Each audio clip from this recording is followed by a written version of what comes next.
À cause de la méconnaissance des processus industriels, du manque d'équipement, de la non-utilisation des technologies ou encore des difficultés d'accès au crédit, les acteurs de la petite agro-industrie peinent à faire face à la concurrence extérieure. Malgré ces obstacles, les transformatrices ivoiriennes essaient de gagner en compétitivité en valorisant les produits agricoles locaux.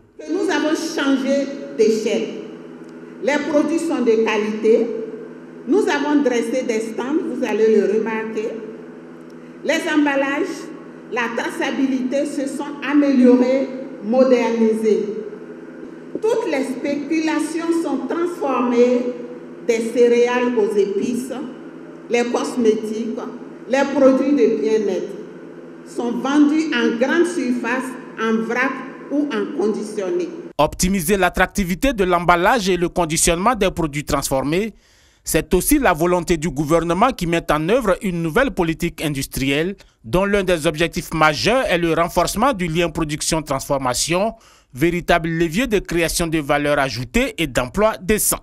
Cette politique industrielle met l'accent sur le développement des chaînes de valeur complètes, des filières de l'agro-industrie, portant notamment sur l'anacarde, le noix de cajou, le cacao, le coton, l'EVA et les fruits et légumes.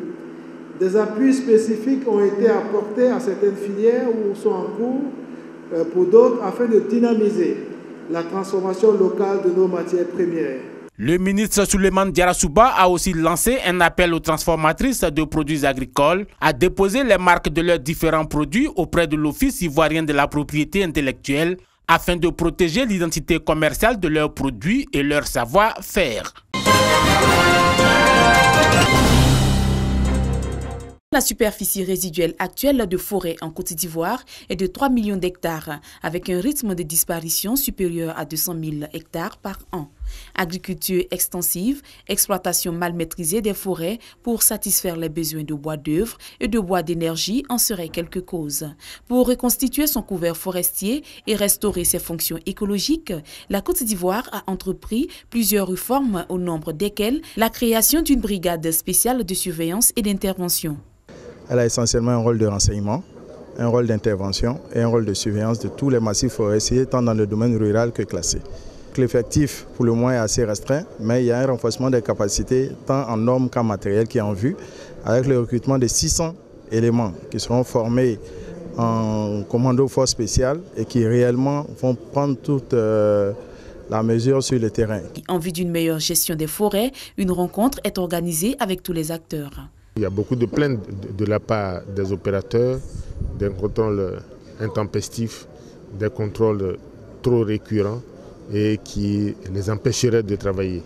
Donc le ministre des Eaux et Forêts, qui a été approché par les opérateurs, est conscient de ce problème et nous a demandé donc d'inscrire le contrôle au programme de cette journée pour que tous les opérateurs, la société civile, l'administration échange sur les conditions optimales pour que le contrôle se fasse dans de bonnes conditions.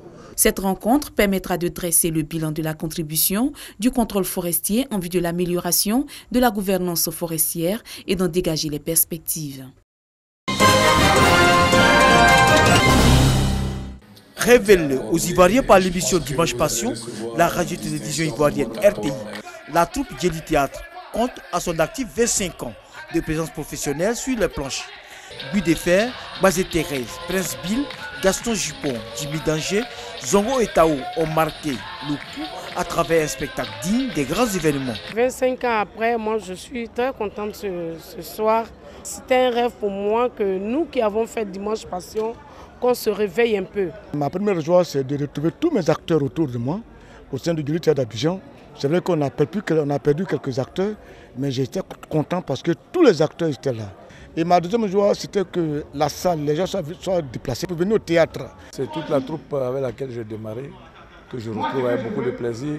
La pièce qu'ils sont en train de jouer, c'est une pièce qu'il faut décrypter avec beaucoup d'attention.